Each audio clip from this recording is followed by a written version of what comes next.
Hello दोस्तों, मेरा नाम है मोहम्मद कैसर और आप देख रहे हैं स्टडी चैनल। नई प्राथमिक शिक्षक भर्ती को लेकर दोस्तों लगातार आपको अपडेट इस चैनल के माध्यम से दी जा रही है और रजत सिंह और इनकी जो टीम है वो सभी राजनीतिक पार्टियों के पास जा रहे हैं और ज्ञापन दे रहे हैं कि आप अपने मैनिफेस्टो में 97,000 नई प्राथमिक शिक्षक भर्ती को शामिल करिए और जो शामिल करेगा और ऐलान करेगा छात्र उसका सपोर्ट करेंगे। इसी कड़ी में छात्रों की मुलाकात लगभग सभी पार्टियों के नेताओं से हो चुकी है, चाहे वो आम आदमी पार्टी हो, कांग्रेस हो, सपा हो, बसपा हो या बीजेपी हो।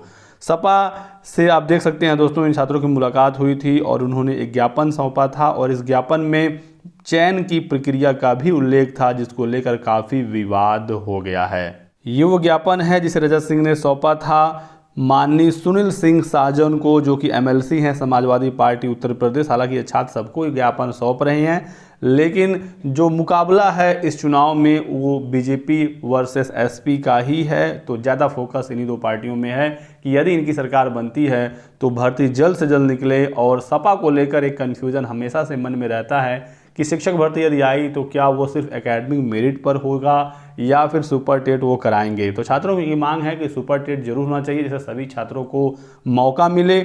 और इसी संबंध में ये ज्ञापन छात्रों ने दिया था, जिसमें लिखा गया है कि महोदय, आपसे निवेदन है कि शैक्षिक गुणांक पर भर्ती न करा के लिखित परीक्षा सुपर टेट करा के उसके प्राप्तांक के आधार पर भर्ती कराएं और इसका उल्लेख अपने घोषणा पत्र में कराएं। इसी को लेकर विवाद हो गया। बहुत सारे छात्र ये कहने लगे कि रजत सिंह एकेडमिक मेरिट हटवाना चाहते हैं और सिर्फ सुपर टेट के आधार पर वो भर्ती कराना चाहते हैं, जबकि रजत सिंह ने यह साफ किया कि हम चाहते हैं 40% academic merit plus 60% super TET. लेकिन इस चीज़ को इस ज्ञापन में साफ साफ मेंशन नहीं किया गया था, जिसकी वजह से कन्फ्यूज़न हो गया। इसके बाद रजत सिंह जी ने इस चीज़ को क्लियर भी किया और उन्होंने कहा कि ये ज्ञापन मैंने समाजवादी पार्टी को दिया है, ना कि बीजेपी को दिया है कि आप अपने चयन प्रक्रिया में बदलाव करिए। ये समाजवादी पार्टी को दिया गया है और चूंकि समाजवादी पार्टी पहले सिर्फ शैक्षणिक गुणांक के ही आधार पर भर्ती करती थी, 10वीं 12वीं ग्रेजुएशन और बीटीसी, तो उन्होंने ये कहा था कि जो शैक्षणिक गुणांक है 40% वो एज इट इज रहे,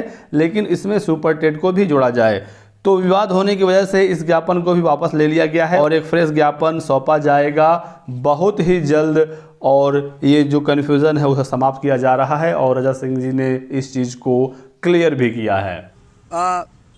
सुनील सिंह साजन जी को एमएलसी साहब को ज्ञापन दिया था और उसमें उल्लेख किया था स्पष्ट रूप से कि जो आपने समाजवादी पार्टी के पहले एकेडमिक भर्ती किया उसको ना करके यथावत जिस प्रकार से सुपर टेट की परीक्षाएं चल रही है उसी प्रकार से आप भर्ती दें।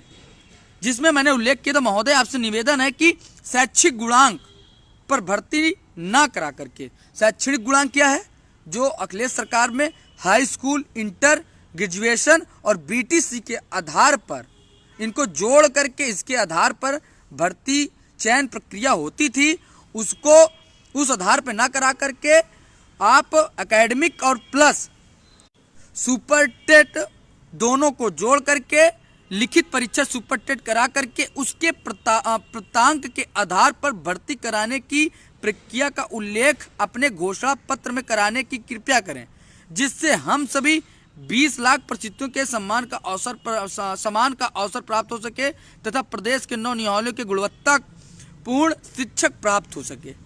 आप बताइए भैया महोदय, मैंने क्या लिखा है?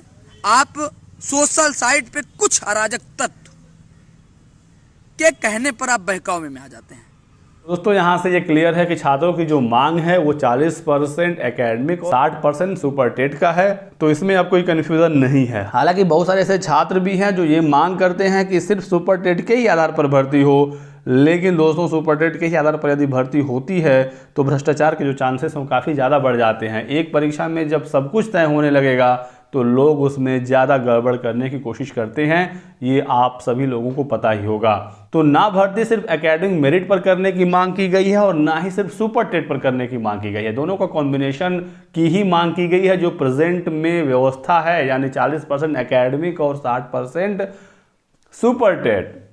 तो इसी तरह की मांग लगभग सभी पार्टियों से की जाएगी, स्पेशली समाजवादी पार्टी से, क्योंकि ये लोग एकेडमिक मेरिट पर ज़्यादा फोकस करते हैं। और सिर्फ शिक्षक भर्तियां ही नहीं, पुलिस विभाग में जो भर्तियां हैं या फिर LT ग्रेड की भर्ती है, शिक्षक भर्तियां हैं, तो सब में एकेडमिक मेरिट ही नहीं बल्कि परीक्षा कराकर भर्ती कराई जाए, जिससे सभी छात्रों को बराबर मौका मिल सके। तो ज्ञापन को लेकर जो कन्फ्यूज़न था वो अब आप बिल्कुल क्लियरली समझ गए होंगे।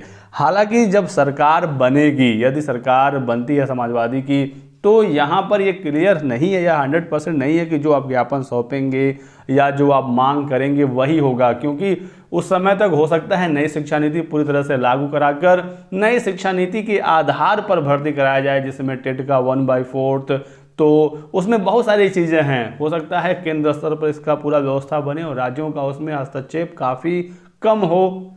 तो फिलहाल फोकस ये होना चाहिए कि भर्ती आप देंगे कि नहीं देंगे, कंफर्म बताइए देंगे और लगभग कितने पदों पर देंगे। इस चीज़ को मैनिफेस्टो में लिखवाने की ज़रूरत है, ना कि बहुत ज़्यादा चयन प्रक्रिया पर परेशान होने की ज़रूरत है। हालांकि ये काफ़ी अच्छा एक पहल था कि सुपर टेट को लेकर क्लियरिटी छात्रों ने मांगी कि आप सुपर टेट करा कर ही भर्ती कराएं, लेकिन दोस्तों नई शिक्षा नीति के आधार पर यदि भर्तियाँ होती हैं जिसमें बहुत सारी चीज़ें दी गई थी, तो उसी के आधार पर भर्ती होगी और उसमें परीक्षा भी जरूर कराई जाएगी।